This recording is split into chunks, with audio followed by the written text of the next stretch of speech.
The franchise hot seat is for information and entertainment purposes and is not an offer to sell franchises. If the hot seat introduces you to a franchise concept that interests you, you must do your own due diligence before making an investment.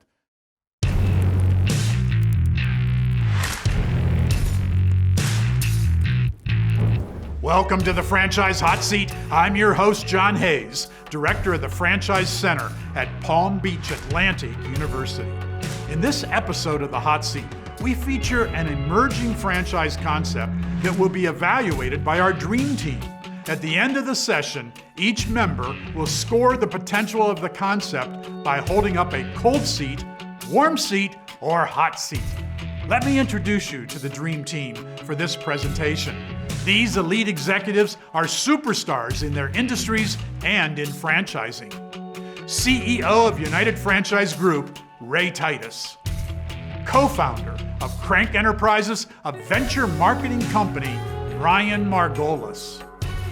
Vice President of Global Franchise Development and Integration for TBC Corporation, Lenny Valentino Jr. And CEO of Fran Fund, Jeff Sieber. And now, sitting in the hot seat, Jake Rankin, CEO and founder of Talem Home Care. Hi, and welcome everybody. I would like to start by saying that I am honored and lucky to be sitting here in front of you in the hot seat today. My name is Jake Rankin, and I am the CEO and founder of Talem Home Care and Placement Services. I have been in the senior care space for a little over 16 years. And including my team, we have a little over 70 years of senior care experience at our company. At our core, we are a company that provides both non-medical in-home care, senior care, and we also provide senior placement services. So we're basically kind of like two franchises if you think about it for one.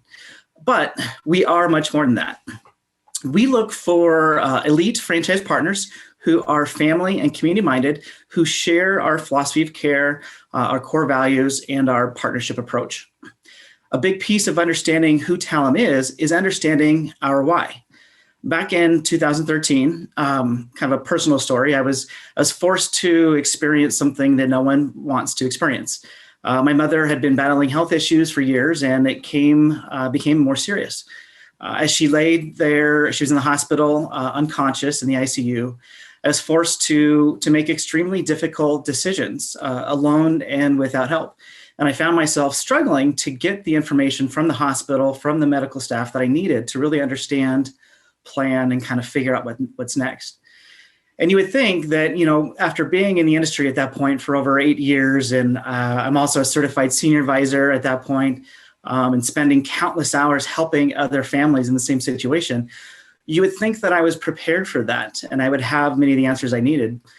But as we all know, nothing is as easy as it seems. And I remember thinking, if it was that hard for me with my experience, I just couldn't imagine how hard it would be for others.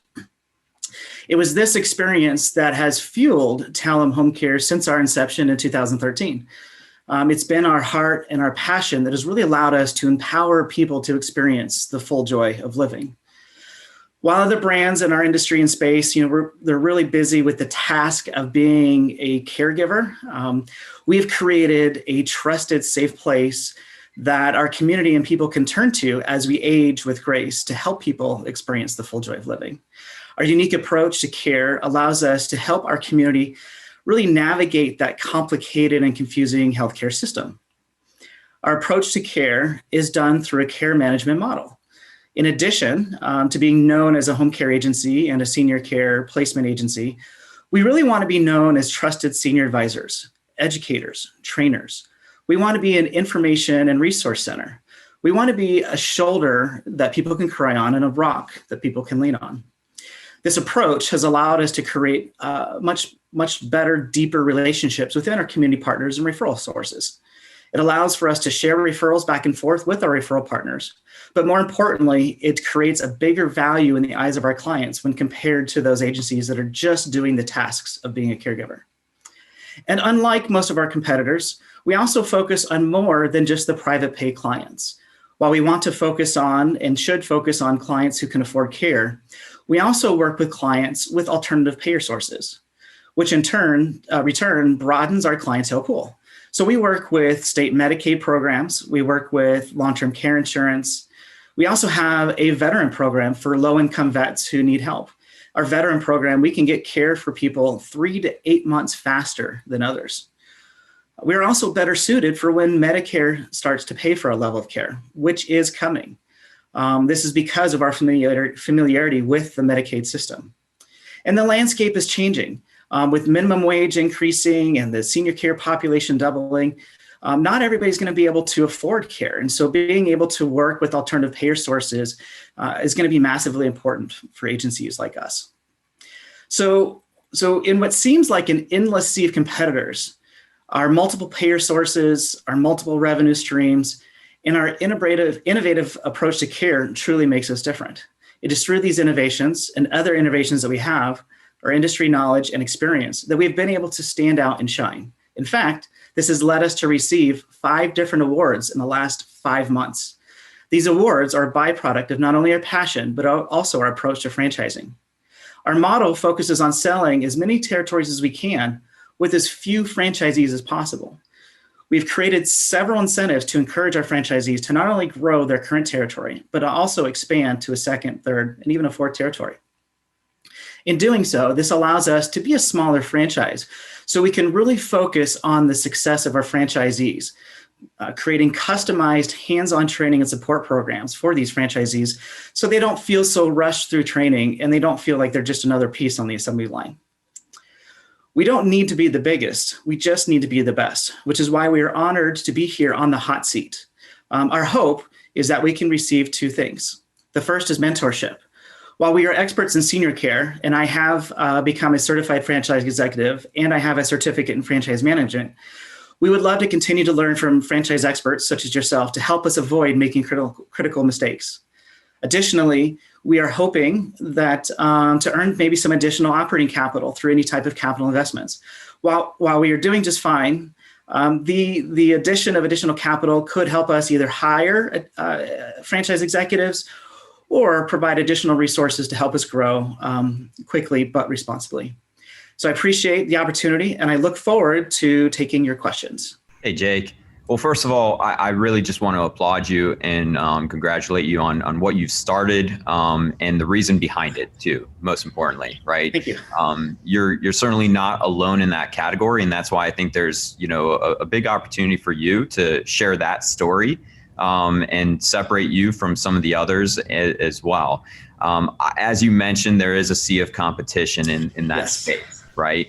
That primary audience that I'd be looking at is the baby boomers, taking care of their parents and building that brand with them very strongly to expand your footprint.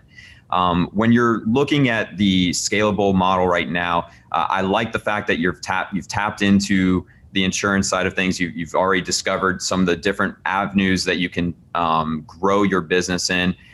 Content creation to me is going to be the winner in this space, right? So you touched on it already about education, becoming a resource for folks.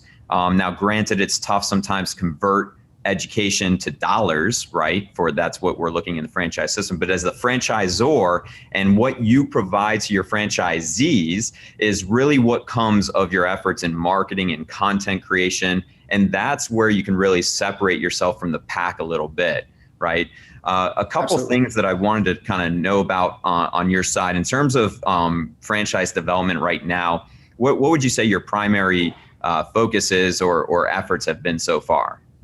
We've been primarily focusing on the broker networks, and then doing, LinkedIn resume mining with AI efforts to get our message in front of people. And how are you going about identifying the territories that you want to expand into?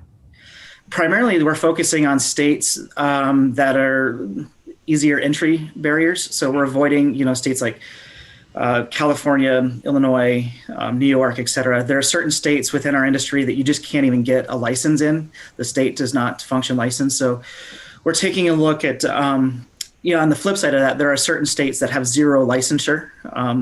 So we're taking a look at areas that are close to us or close to other locations that we have and own.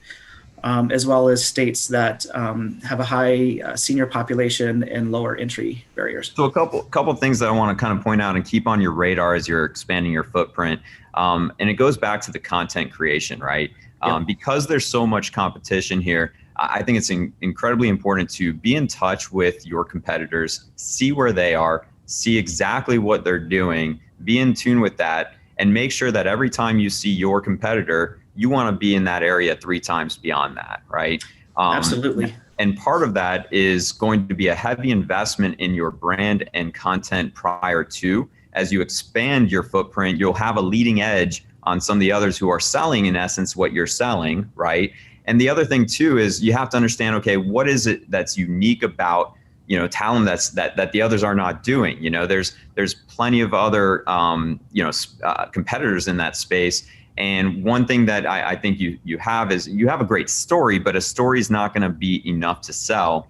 I know you talked about expanded size of territory, and I do know that in your space is a struggle for some of your competitors, where they're kind of fighting on top of one another in terms of how to market and what you bring to the table.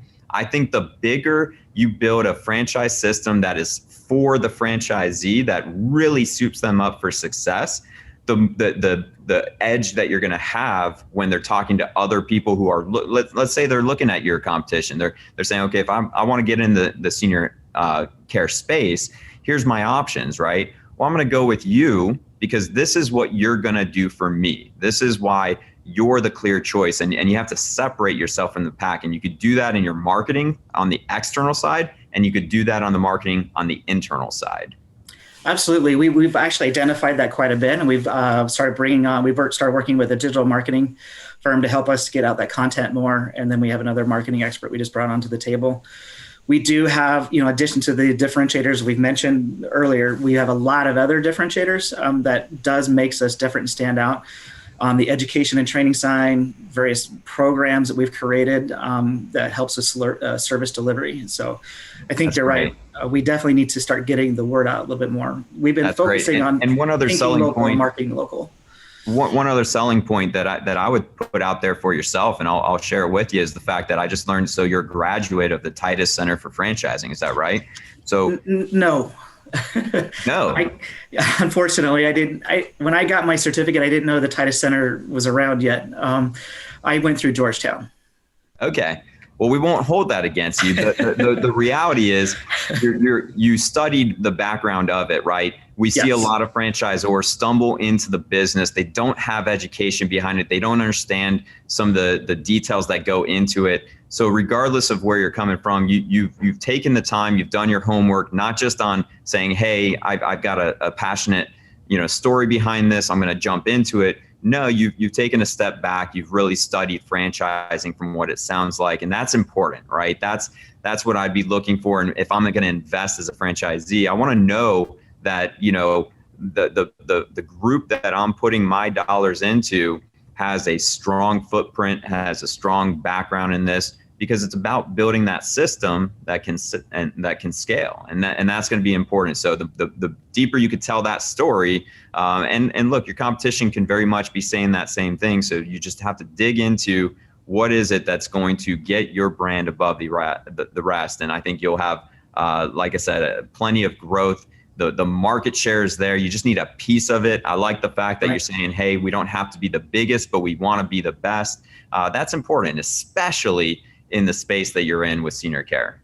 Well, I appreciate it. Thank you, Brian. I couldn't agree more, Brian. First of all, Jake, great job. I know it can be kind of nerve-wracking for some people to go through this, and we appreciate you taking the time to go through this. The first thing that Brian was talking about was, obviously technology, and every franchise company is really a technology company. Whether it's your website, whether it's your POS system, your CRM, you really have to make sure that the quality of that is really high, and especially in the field that you're in. I'm not as concerned about competition, because you have to flip this. And what I mean by flip it is you should be targeting areas where the others are sold out. You should be looking at this just the opposite.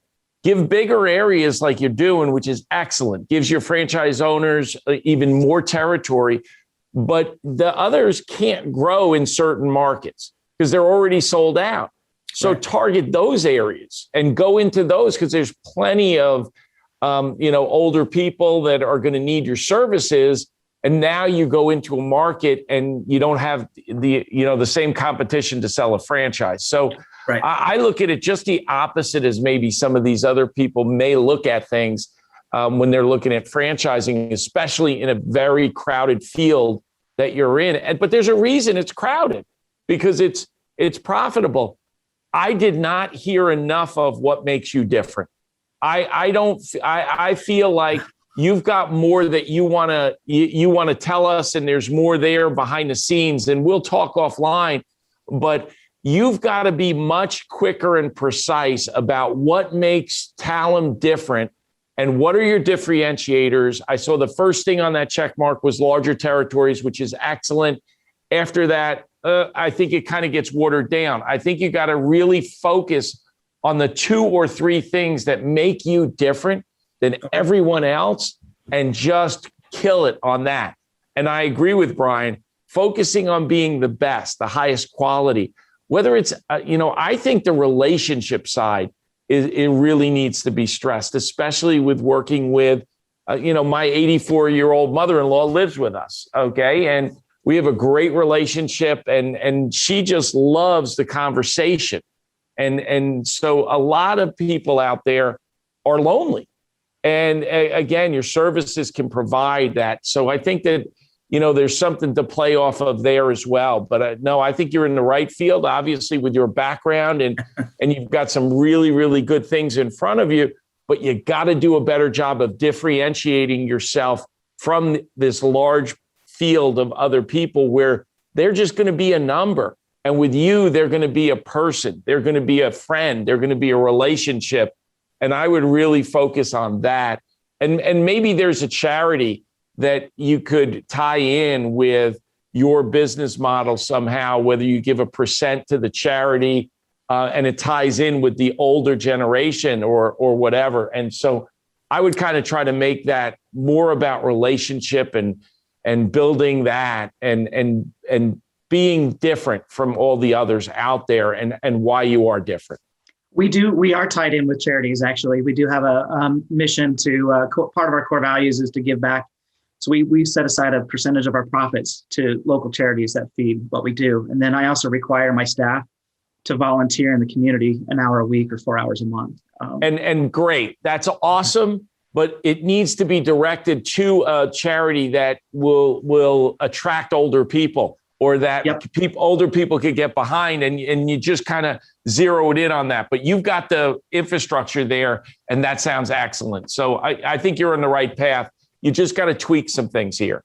All right. Appreciate it. Thank you. Jay, first and foremost, congratulations on what you've been able to accomplish, the meaning and sincerity of why you started it and where you are today, which, when you're looking at certain brands, you're looking at the essence of the brand, who the founder is, what they're all about. You have a calming effect. You have a calming effect during the most difficult times that people might be facing, in trying to find that right gatekeeper, as I'll call it, that will help them in accordance to your name to really take them to the next steps during the most difficult times. And I think, that's something that Ray stated. What's your value proposition? What are you all about? What you want to accomplish? How do you get the word out there? Sure, bigger territories, that's great. Sure, where they're closed out, other competitors, that might be an opportunity. But I think you stand for much more what you want to accomplish, and you need to zone in on that. So the question I have is, with any type of brand or with any type of system, I always look at what's something that's proprietary, what creates that value proposition that's over and above what others have. It can be in the form of POS, could be in the form of training, could be in the form of support, could be in the form of your hero product. What's proprietary that if I looked and I viewed Talem versus the others, that makes you stand out? There's several things, in my opinion. The first thing is the support. We want to barely provide hands-on training support and be true partners with them. to make sure that they're trained and set up for success.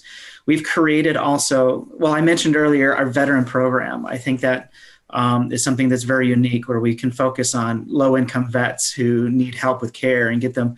Everybody knows about the program, but we can get the program started for these vets 3 to 8 months faster than most.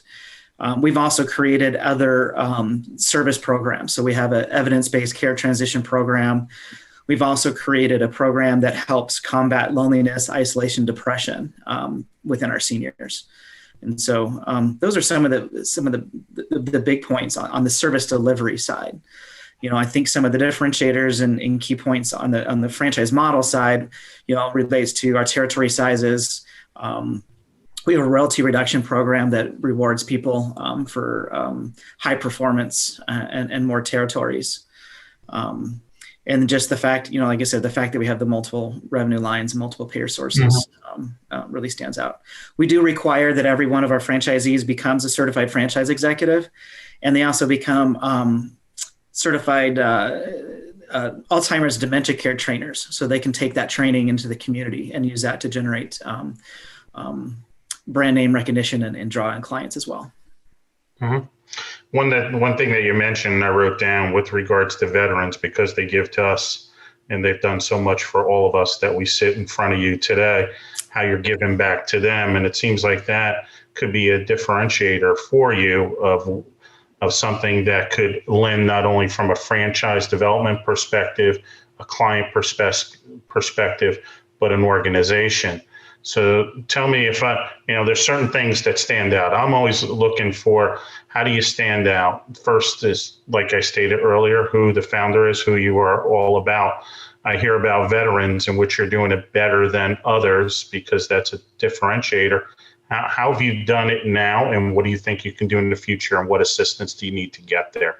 As we go to Memorial Day, 4th of July, and all these events, what are you doing as far as that? How can we do things better for the veterans? Is that what you're asking, for the veterans specifically, or just in general? In general, how can you take that platform and it's a differentiator for you, and you have experience? What could you do in the future? What do you think that you can do with that, or any ideas?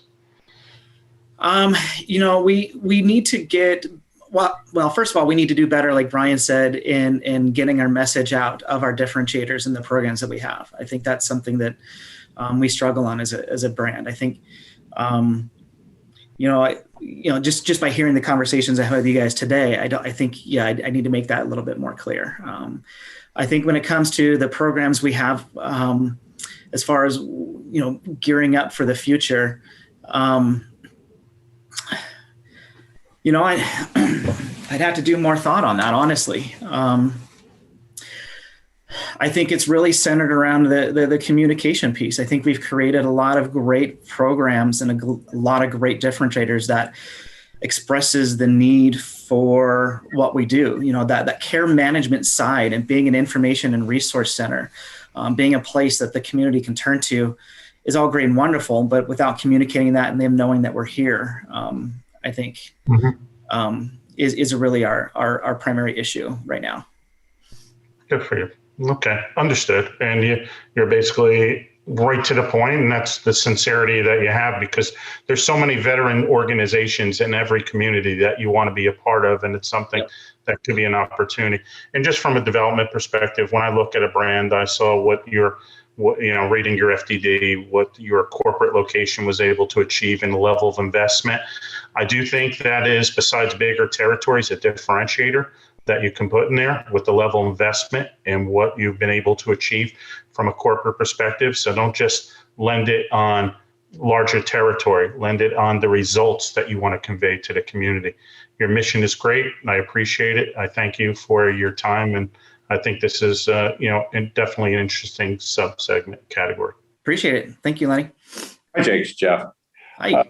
Boy, I could go down some similar themes here, and I think you're probably getting the fact that everybody wants to know how you're going to continue to differentiate yourself in this crowded space. And there's some 800-pound gorillas in there, as you know. I mean, some people that have a lot of capital at this point that have come in, and a lot of people that that are very savvy, can turn on a dime, can get down into everything. And, you know, your ability to say we're ready for this new government program that's going to come in and be able to fund some of this. I can tell you that those guys believe that they've been ready for quite some time. I mean, they're going to be going to that. I believe they are, but I believe when they say they think they are, but they're not, because they don't have experience in the space when it comes to the Medicaid world and understanding how it works with those insurances, because they're so focused on private pay.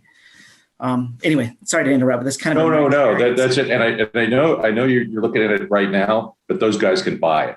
They can buy that expertise. They can put that in play in a very, very short period of time. So just be careful of that in saying where they are and where they can get, because they've got a balance sheet full of cash, and they see that there's a profitability there. They're gonna allocate those resources.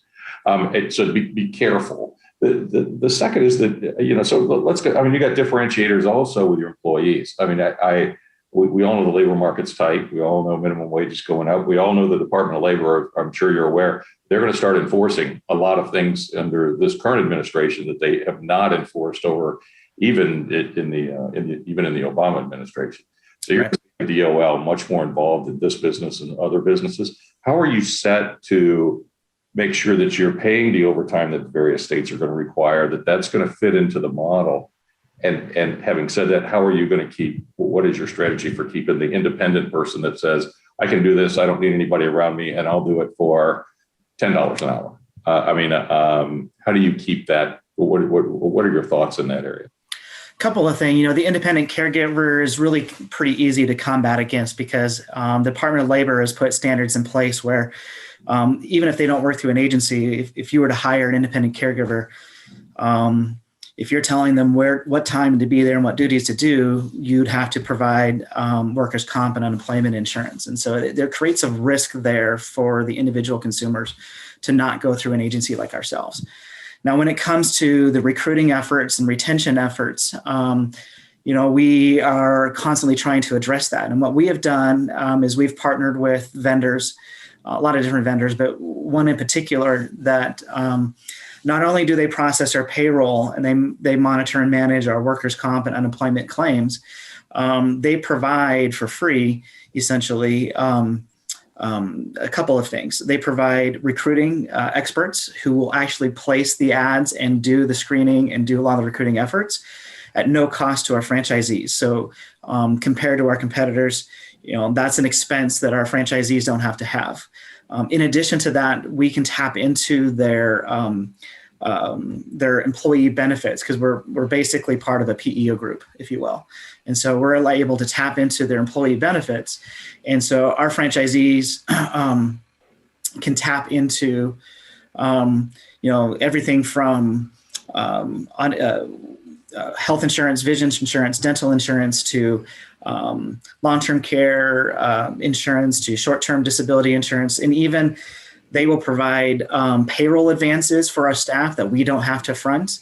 They have all the mental health benefits, and a lot of these things are at no cost. Most of them are at no cost to our franchisees. So what it allows us to create is a compensation package and a reason for our caregivers to not only work with us, but to continue to work with us. Okay. The other is, I got a couple of questions on. You have a minimum royalty in there in your document, and I can tell you that I'm personally not a big fan of those. Yeah. But one, I don't know why you feel the need. I don't know why you think that should be a need. But two, how many of your, to have met the minimum royalty based on your percentage royalty at the 3-year mark, which is where, as a lender, I tend to stop paying attention, because if I'm going to have a problem, it's typically going to be in that space, right? Right. But they had $500,000 in annual revenue. Are your 3-year franchisees hitting that $500,000 consistently? Yes. Yeah. We didn't have the minimum royalties until our 2020 FDD. We never put it in there, didn't want to put that in there for many years. But it was through really advice and mentorship from other franchise experts that convinced us to put a minimum royalty in there. our minimum royalties we have are so low that they're pretty easy to hit that threshold. But the reason why we were convinced to do it is we wanted to have a mechanism for in case we have underperforming franchisees, particularly when we're starting to sell them territory 2, territory number 3, territory number 4. We wanted to make sure that there was some revenue and really pushing them to grow that revenue in those areas. Just as a thought on the counterbalance to that, when that goes in front of a bank, they see very few minimum royalty deals anymore. And when they see something that's especially broken out to that extent, they're going to have questions. How many of these do you have? I mean, how many people don't meet? How much of this is going on? Why would you go to all this effort if this is not a problem? And you might be answering a lot more questions on that side of it than you are gaining anything from. Okay. I never thought about it. Just some advice. Yeah. For everything, there's another, button you push somewhere else, Yeah. And then I'm going to be a little bit of the contrarian from what everybody else has told you. I am more concerned about your large territories. And I will explain that a little bit. We have funded literally hundreds and hundreds of businesses in this space. And I mean, this is a big section of our portfolio. And your typical franchisee is a giver. They are a hugger. They are, if you're anything like the rest of them, I mean, they are so giving that sometimes profit and sales growth is a secondary concern on a day-to-day basis. And one of your issues is going to be keeping some of those people on the profit path and making sure that they're headed down that path. The large territories, a lot of these guys, when they get to where they're making more money than they've ever made, and they're getting to do all of this great stuff, they're done on growth. They are done. And if you've got big parts of a city that they own or that they control, and they've reached that limit, you're never going to get the royalty stream out of that you are looking for. So I would really think, I'm doing it specifically in your industry because of what a typical franchisee looks like. Can I explain why we do? Sure. Okay, a couple of things. We do have a royalty reduction program. So if they want to put more, if those franchisees want to put more in their pocket, they have to grow to a certain revenue point before they can get that reduction. So they're incentivized to do that. But I've competed against franchise brands in my space for years and years and years. And the problem that I saw was they divided up the territories too small, and they were putting franchise owners on top of each other. And they were just selling to anybody with money and really not the passion. And so what I've noticed is it really hurts the brand name and brand reputation when you have franchisees up on top of each other. And so studies have shown, there's a study called Home Care Pulse benchmarking study that, with territories my size, you more than double the average agency more than doubles their revenue when they have when they service a population based off of the territories our size. So we really wanted to give franchisees some more financial freedom to have that higher level of success, because they won't have to, when they're not fighting against the bad franchisees in their market, they won't have as hard of a time growing their business and getting to that higher level. Hey, Jake, there's some great points in that, and Jeff's bringing up some good points as well. We've worked with some senior care franchises before, and exactly what you're saying there, it has been the problem, and it causes tension within the franchise system. And maybe there's just a balance. Keep in mind what Jeff is sharing there, and there's maybe something in between that really works for you. In regards to everything I'm hearing today, look, there's so much potential in this marketplace that you're dancing in, right? One thing that Ray mentioned that I kind of want to piggyback off of is in regards to the competition and the fact that your competition has sold out in many of these areas. They're sold out in those areas. Go for it. Go toe to toe with them, right? So that's the opportunity that I actually really like to see. So if you find these markets that are large population and in need and in demand, and your competition is sold out, hey, go toe to toe with them, get in there. And that goes back hands and down to the content strategy, is get your competitive edge by, building up the content, building up the resources, the education side. So when you do go toe to toe and people are searching, they have some options there. I think you've got a little sleepy giant on your hands there if you do it right. I was going to say that I'm feeling warm in the seat here, but with some changes in growth and the development, I truly think that you can have a hot seat here. Oh, appreciate it. Thank you. What I would share with you, Jake, is that I would kind of piggyback on something Lenny said regarding, the charity and the veteran side of things. I think tying in your experience in healthcare and your team's experience, and people really, really want to hire people that are experienced in this field, that I would kind of just try to play off words like veterans in healthcare and veterans, something like that, or anything else. I think I like that. You're obviously in a great industry. You're in a great building area. I'm warm on it. I'm not to that level yet, because I think you've got to really focus on differentiating yourself from these other giants that are out there. And while I do think you have a real good chance to become that, I think that I'm lukewarm on it right now. I think that you did a good job, and I think the sky's the limit for the business, but there are some changes that need to be made to what you're doing, and streamline it and focus on some things. So that's where I'm at. All right. Thank you. Jake, the one thing that I heard is you want to listen, you want to really get that experience out there, and that's something that's a very good trait. A lot of times you see certain individuals that know it all, have it all, because I've been involved in this sector, but you're willing to listen, willing to understand. I do think there's some modifications that you have to zone in to understand exactly what you want to attract. Where do you want to go for that? You can't be everything to everyone. Right. I think the industry is something that is a need, and it's going to just keep growing. I do think there's saturation and there's some Goliaths that are in the industry, but there's always a new opportunity that you come as long as you differentiate, you're able to communicate that in a specific way, not be everything to everyone. So with everything that I stated, I'm kind of exactly with Ray. As far as medium, I do think you have the ability to get to hot, and then I think that just to work with certain individuals will get you to hot. Perfect. Appreciate it. Thank you.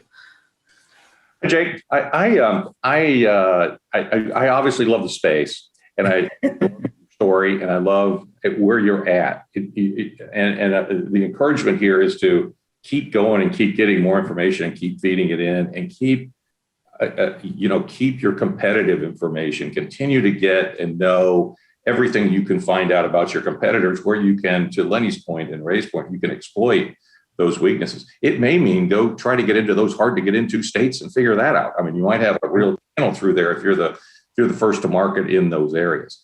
I think there's a whole lot of things you can do. I think there's a whole lot of brainstorming you can do. I'm kind of like Brian. I was in the kind of medium, and then I got a little hot now. So I'm going to hold up both. If John would have given us a 3/4 paddle, I would have had a 3/4 paddle, because as everybody has said, I think you can go to hot, but you've got a little ways to go to get there. But I'm excited about your business, excited about your concept, and really excited about you. I think you are the right personality for this business, and I think you can drive it if you stay focused. You got to stay focused on the profitability of the yes, sir. Profitability side as well as the soft skills. But I believe you probably know that. So. Well, there you have it, Jake. I think there's some great advice for you here. And I think ultimately you kind of have the path paved of where you need to go. You've got a journey ahead, but I have no doubt that you can make this a hot seat altogether. So congratulations to what you've started. I know you're just getting started. Well, thank you guys. I look forward to being a sponge off you guys at future board meetings, and like you said, learning everything they could and making sure we're going to become the best. Thanks for joining us for the Franchise Hot Seat. And remember, our purpose is to inform and educate. We are not selling franchises. Do your homework before investing in any business. Franchising is a powerful methodology for business ownership, and it may be the best way for you to own a business and build personal wealth. But franchising is not without risks, and it's not for everyone. Some quick thank yous to our sponsors. Since its founding in 1999 by IFA Hall of Fame honoree Tariq Fareed, Edible has been at the forefront of supporting franchising and entrepreneurship as a path to the American dream. Support your local Edible franchise outlets. Transworld Business Advisors is the world leader in the marketing and sales of businesses, franchises, and mergers and acquisitions. They've got 240 offices worldwide. Accurate Franchising is a full-service franchise consulting and development company that assists brands with developing franchise business models, along with assisting existing franchisor brand expansion through franchise sales services.